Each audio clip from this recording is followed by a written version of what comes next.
ঢাকা বিভাগীয় জেএসএস এর নতুন উপদেষ্টা পরিষদ ঘোষণা। ঢাকা বিভাগীয় জাতীয় সাংবাদিক সংস্থার কার্যক্রমকে গতিশীল ও যুগোপযোগী করার লক্ষ্যে পরিষদের গঠনতন্ত্র অনুযায়ী সম্মানিত উপদেষ্টা পরিষদ গঠন করার লক্ষ্যে অদ্য ২/২/২০২৬ তারিখ রোজ সোমবার সন্ধ্যা ৬ ঘটিকায় রাজধানীর শাহজাদপুর মেজবান হোটেলে এক বর্ধিত সভার আয়োজন করা হয়। নবনিযুক্ত উপদেষ্টা পরিষদের নেতৃবৃন্দরা সামাজিক অঙ্গনে তাদের দীর্ঘ অভিজ্ঞতা ও দক্ষতা দিয়ে পরিষদের কার্যক্রমকে নতুন মাত্রা যোগ করবে বলে আমরা দৃঢ়ভাবে বিশ্বাস করি। নবনিযুক্ত উপদেষ্টাগণ তাদের জ্ঞান, প্রজ্ঞা ও দিক নির্দেশনার মাধ্যমে ঢাকা বিভাগীয় জাতীয় সাংবাদিক সংস্থার লক্ষ্য ও উদ্দেশ্য বাস্তবায়নে গুরুত্বপূর্ণ ভূমিকা রাখবে।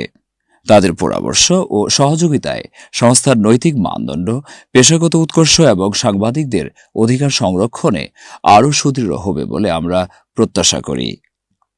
নবনিযুক্ত সম্মানিত উপদেষ্টাদেরকে সংগঠনের সকল পর্যায়ের নেতৃবৃন্দের পক্ষ থেকে শুভেচ্ছা ও অভিনন্দন জানাই। তাদের সক্রিয় অংশগ্রহণে ঢাকা বিভাগীয় জাতীয় সাংবাদিক সংস্থার অগ্রযাত্রা আরও বেগবান হবে বলে জানিয়েছেন অনুষ্ঠানে উপস্থিত কেন্দ্রীয় সাংবাদিক নেতারা।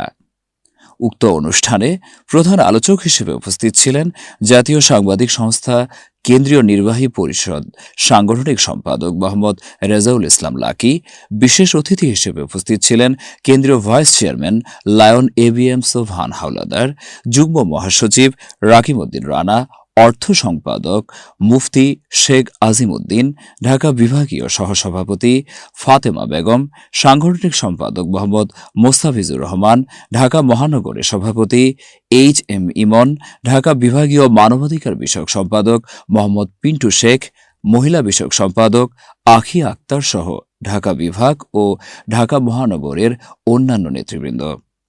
উক্ত অনুষ্ঠানটির সভাপতিত্ব করেন ঢাকা বিভাগীয় সভাপতি মোহাম্মদ সোহাগ ইসলাম।